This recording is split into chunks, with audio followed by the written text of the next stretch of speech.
guys, welcome to week 3 of the massive readathon. Can you believe we are already 3 weeks into this thing? It is just flying by and I wish it was just forever because I'm having the best time. Also, can we give me a little shout out for managing to pull this off, editing and filming videos and posting them on schedule. I know it's only been 2 weeks so far, but like for week 3, I really want to try and do 4 books. I did 3 books for the first week and 3 books for the second, and I'm just cruising. I would just love to try and read 4 books this week. My first read of this new vlog is All Our Hidden Gifts, and check out that amazing cover. Now, I totally picked this up on a whim, honestly, based on the blurb on the back. It says, ghostly menace, queer liberation, and sweet non-binary romance all find room in this modern Irish contemporary. Yes, please. I would like all those things. And I'm reading this for the witch's prompt. It's a character prompt for Manon, who is a witch in Throne of Glass. I think that this is a book about witches. I know it involves tarot cards and magic, I think. I may be jumping to conclusions there. It might not be pure witches, but we're just gonna roll with it.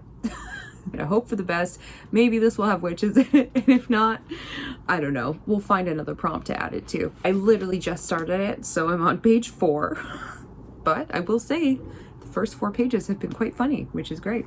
Let us dive into this week. We're gonna see what happens. We're gonna see if I can hit 4 books, maybe 3.5. Fingers crossed for some great reading.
Hello and welcome to Dimension 20 Coffin Run, episode 2, where we last left our Fang gang.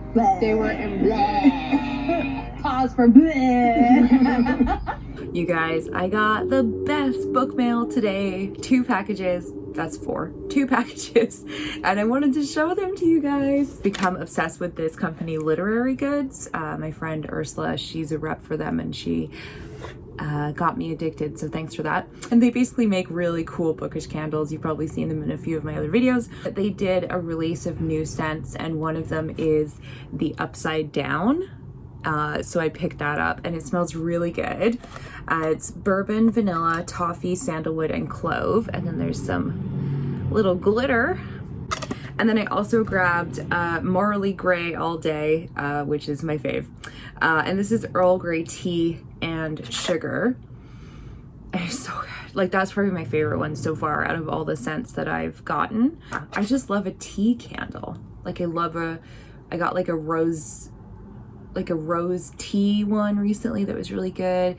And like, yeah, this one, Earl Grey tea and sugar. Yes, please. If you want a rep code, you should go check out my friend Ursula's Instagram. On Wednesdays, we read books, and get her code. And also go follow her because she's amazing. And then the other exciting package is Poisoned Pen Press, who I've worked with before, sent me a delightful package of upcoming fall spooky reads, and I'm so excited. First up, we have 2 September books. These 2 right here, amazing covers. So The Guest House by Robin Morgan Bentley. This is published September 13th. Keep your family safe, whatever the cost. So that's pretty cool.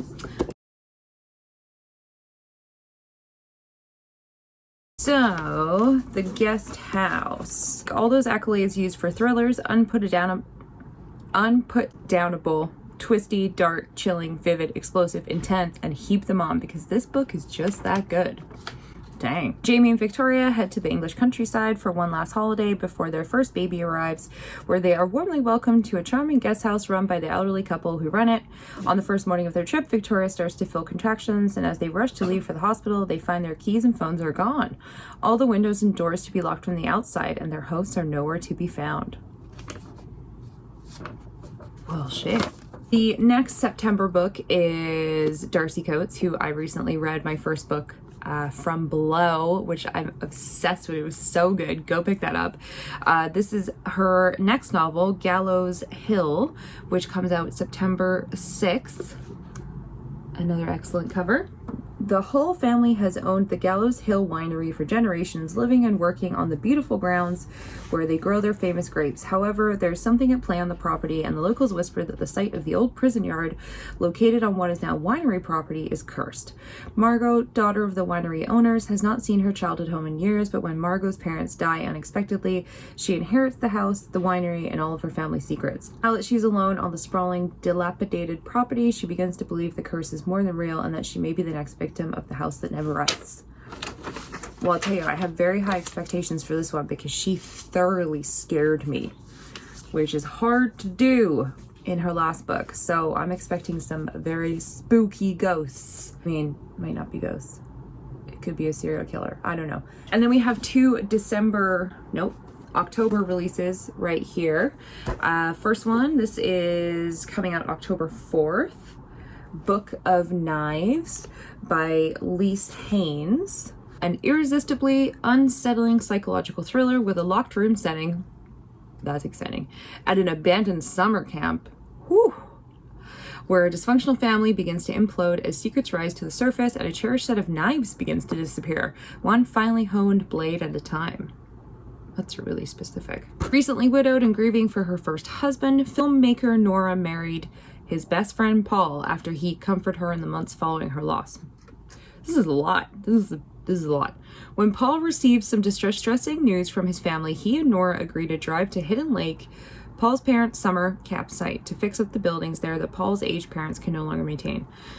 Nora has never met her new husband's family. Deep in the woods, surrounded by buried family secrets, Nora detects a different kind of hostility and unease at the camp. Book of Knives is a tour de force psychological thriller that will have readers thinking twice before they set foot in the woods again. You don't have to teach me that lesson. I know not to go in the woods. Never catch me in the woods. And the last book is The Christmas Murder Game. That's delightful. And this also comes out October 4th. Christmas Murder Game. 12 clues, 12 keys, 12 days of Christmas, but how many will die before the 12th night? Follow the clues, find the fortune, solve the mystery. This Christmas is to die for. Let the game begin. Oh, this is by Alexandra Benedict. This is a delightful, intense seasonal mystery in the veins of Knives Out. Love that. The Christmas Murder Game brings a contemporary edge to a classic manor house mystery when Lily Armitage returns to her family estate to compete for an inheritance she doesn't want in the hopes of learning about her mother's death. Sounds like the inheritance games. I guess that's what Knives Out is too. And when competitors start dying, it becomes clear that the contest is much more than fun and games. The annual Christmas game is afoot. I love when people use that. Afoot. So good. At Endgame House, the Armitage's grand family home. This year's prize is to die for. Deeds to the house itself. But Lily Armitage has no intention of returning. She hasn't been back to Endgame since her brother died 21 years ago, and she has no intention of claiming the house that haunts her dreams. Until that is, she receives a letter from her aunt promising that the game's riddles would give her the keys not only to Endgame, but to its darkest secrets, including the identity of her mother's murderer. Now Lily must compete with her estranged cousins for the 12 days of Christmas. Snow is thick, the phone lines are down. They're always down. And no one is getting in or out. Lily will have to keep her wits about her because not everyone is playing fair, and there's no telling how many will die before the winner is declared. That's kind of interesting because it seems like all 4 of the books, right, are about returning to homes for reasons that is usually death or inheritance. What a theme. Maybe I can do a fun themed reading vlog in September. No, because these come out in September. August, end of summer. I'll do a Poison Press readathon, and I'll read these, and we can find out which ones we love the best. So yeah, add these to your shelves, add them to your TBR, get them pre-ordered. Thank you, Poison Pen Press. I love working with you guys.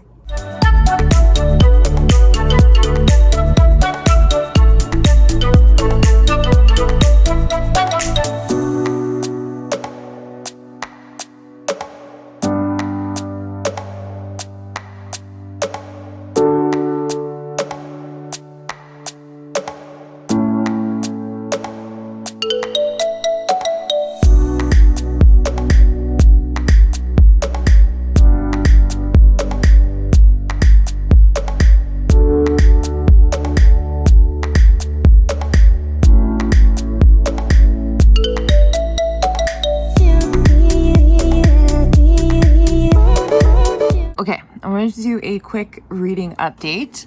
The printer, that's Tony. Nope, Tony, printer, is printing, so ignore that. The printer's been broken for like 3 weeks, and I finally fixed it. I am the printer queen. So I'm just printing off a bunch of stuff from my journals. I'm lying on the floor because I have a stomachache, and that's what I do. It has been a stressful past 2 days, work-wise, and that's why I have a stomachache. But let's talk about reading. Let's talk about books. Let's talk about some joy. So I'm just under halfway through of all our hidden gifts and very much enjoying it. And this is for the witch prompt. I think I already mentioned that, and it has been confirmed. Technically, there's witches in this book. So this follows Maeve, who is kind of going through a transition. She is I guess like high school. This is set in Ireland, so the schooling system is obviously different there, but kind of like high school basically. I think she's like 16 or 17. And she and her best friend, who have been best friends for a long, long time, have kind of been pulled apart because of Maeve. Maeve had that thing happen where she wanted to hang out with the quote unquote cool kids, and her best friend Lily, who was a bit quirky and a bit of a weirdo, was bringing her down. And so she dropped her, and she feels really bad about it, but it's too late for her to go back. And one day when Maeve is in detention, she's cleaning out a closet in the school, and she finds a set of old tarot cards. And though she's never read tarot before, she picks up on it really quickly and finds she's actually really good at it, which is nice because she's not great at school. You know, she's really struggling, and she's got like 800 siblings, and they're all geniuses. So she feels very, you know, bottom of the barrel. But she picks up tarot reading really quickly, and so she's kind of like super confident, you know. And so she starts doing tarot readings of all of her fellow students, and it actually makes her really popular for a little bit. And one day, her popular friends bully her ex-best friend Lily into having a tarot reading. And Maeve does it, and the two of them get in a fight, and they say some mean things to each other. And then Maeve actually says, "I wish you'd just disappear." And then over the weekend, Lily disappears. She's just gone, and everyone's trying to find her. And all of the kids at school are blaming Maeve because they think that, you know, Maeve's a witch, because she was like, "I hope you disappear," and her friend literally disappeared. Don't know where she's gone yet. I don't know, you know, I'm under halfway through. It's all still a mystery. But Maeve is starting to develop kind of a new relationship with Lily's older brother as they're, you know, coming together in their grief and trying to find Lily. The two of them are bonding and finding that they have a lot more in common than they realized. Yeah. So that's really all I'm at right now. We'll say I really like the tarot cards. They have a bunch of illustrations in here. I think I showed those a little bit earlier. but they're like really kind of funky, like 60s tarot cards, which is really cool. Yeah, it's Thursday. It's the final episode of EXU Calamity tonight. It's going to be very, very tragic because it's a calamity. Duh. I'm going to finish my print job and do some journaling and watch the final episode of EXU Calamity with friend Dave, and we're gonna cry together and have a great time. And yeah, I'll catch you guys up later on my reads. What do you think? Obi, what do you think? What do you have to say?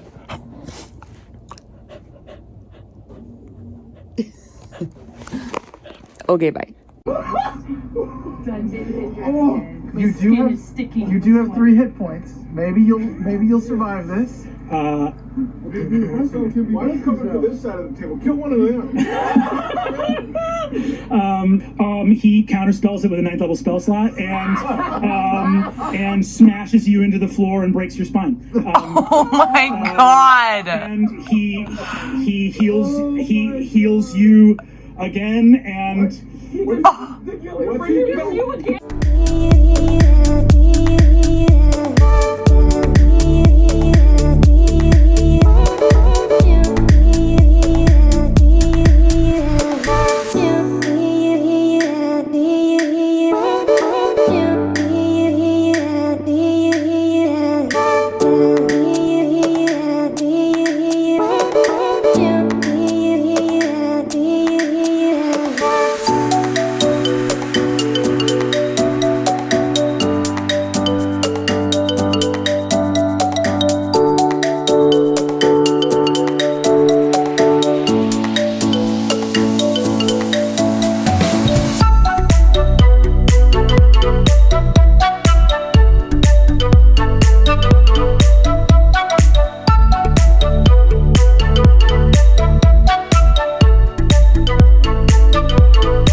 It's time for a reading update because it is Sunday evening. I have read 2 books and about 50 pages into my 3rd. I don't think I'm gonna get 4 done because I have to wrap this up Tuesday and that only gives me 48 hours. But that's okay. Maybe I can get 3. I started and finished All Our Hidden Gifts, and this was definitely a 5 out of 5 for me, and I will be picking up the sequel. I believe it's going to be a trilogy. What I really enjoyed about this was Firstly, the tarot illustrations, I think I showed those in a clip. Like, they're so 70s. I love them. There's a lot of things going on in this story, including discussions about white privilege. Our main character, Maeve, is very much privileged in many ways, and she does not realize it until she develops these close friendships and relationships. And that part of the story is very sweet and very well handled, I think. Maeve can be really frustrating and a little tough at first because she is a teenager, a white privileged teenager, learning how the world really is. And I really actually love that part of the story more than I did the magic, which, don't get me wrong, I love the magic too, but it was just not what I was expecting in a really good way. And then the second book I read, which was for the Read a Book About Dragons prompt. This is Together We Burn, and this is the ARCS Special Edition. It is stunning. You would have seen already, I think, a video of what the entire pretty book looks like. I read this over the past 2 days. I'm giving it a 4 out of 5. And this is a really cool magic world where it's based around bullfighting, but in this fantasy world, it's dragon fighting. So there's matadors, but they're called dragonadors. Probably pronouncing that terribly wrong, I apologize. And then there's flamenco dancers. And our main character, Zarela, is a flamenco dancer whose mother was recently killed by a dragon in a dragon fight gone wrong. And she is sort of fighting to regain the reputation of their family legacy as a family of dragon fighters and flamenco dancers. And there's a lot of stuff that happens kind of right off the bat that makes her family legacy be in trouble. She also meets a interesting character, Arturo, who is a former dragon fighter, but realized that he doesn't want to be killing dragons and that they're misunderstood and that they should not be cruelly killed for entertainment purposes. So he is actually a dragon tamer and a dragon hunter, and he finds them and he saves them. And of course these two meet, and it's very much an enemies to lovers situation. I really liked the story. It's a standalone fantasy, but it wasn't like my favorite. Like, I had a good time while I was in this world, but I wasn't dragged back into it. Like, when I finished reading, took a break, I wasn't like, oh my god, I have to get back, I cannot stop reading this book. It was great, it was fine, it was unique, and it was fun, but it definitely wasn't 5 out of 5. It just was a good story. It was just a good, entertaining story to read over the past 2 days. So 4 out of 5 for me. Do absolutely recommend it for its unique story, and definitely spent a lot of time watching flamenco dances on YouTube after, because I was like, these are amazing. And lastly, I have just now started Hotel Magnafique, and this is a buddy read with my newly made bookish friend Nicole. We met through the Massive Readathon. This is for the prompt Stone Marshes, which is a lock or a key on the cover, and of course we have a key. This is the ARCS Special Edition as well. I will, after this, put in the little video of what this all looks like, because it's very beautiful. And I am devouring this. I think I started this like maybe an hour ago, and I'm already 52 pages in. This is exactly my type of book. Yes, exactly. I love it. Whew. And so far, this is about a magic hotel that appears like, I think it's like once every 10 years or something, and no one really knows anything about it, but it's like super magical, and it's kind of like Willy Wonka's chocolate factory. Like, everyone wants an invitation, but only a select few get to go stay in the hotel. But when they leave, their memories are wiped, so no one actually knows what goes on in there, except that it's like the best time ever. And our two main characters, Janie and Zosa. Zosa is Janie's younger sister, and the two of them have just found jobs in this magical hotel, and it's amazing. It's just such my type of book. I just love everything about it so far. I love the hotel and all the magic stuff that's going on in the hotel. I love the concept. Yes, this is my jam. So I'm looking forward to reading this. Maybe I'll be able to read it by Tuesday. I don't know. I do have to go to work. Well, I'll check in with you guys to wrap up the vlog and let you know how far I get into it.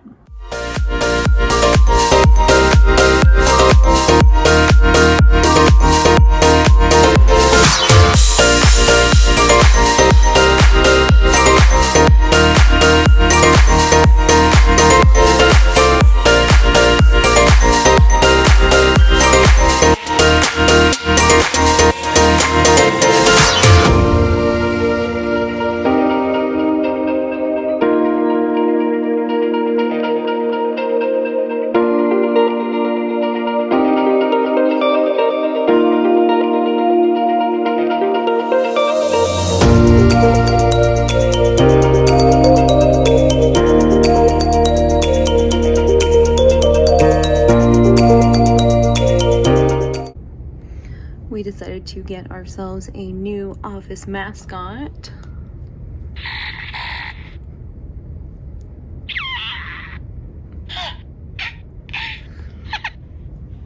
Just to bring us a little joy when we're stressed. A little Grogu.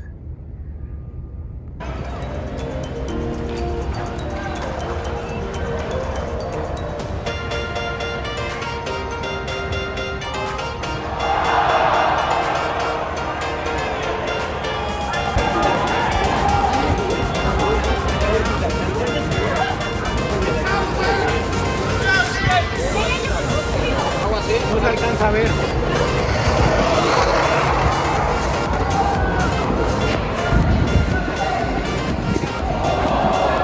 Didn't make it.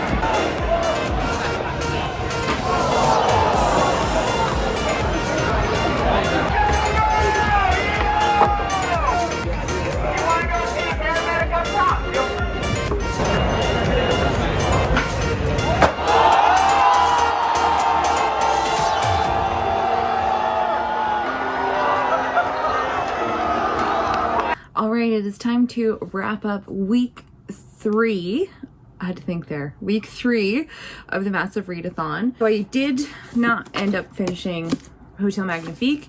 I got a big chunk of the way through, 260 pages. So I will finish this in the next vlog. So stay tuned for my thoughts on that. But I did read and finish Fangirl Volume 2. And this is for the prompt for a comfort read. Fangirl is one of my favorite books, literally of all time. I usually reread it once a year. It's a really special book for me. And they started to release the book in a manga version. So it's pretty awesome. So Volume 2 just came out last week. So yeah. 5 out of 5, obviously. It's my favorite book, so so that's it. 3.5 books. Was not 4. Close. Better than 2. Yeah, thanks for watching, and I will see you in the next one.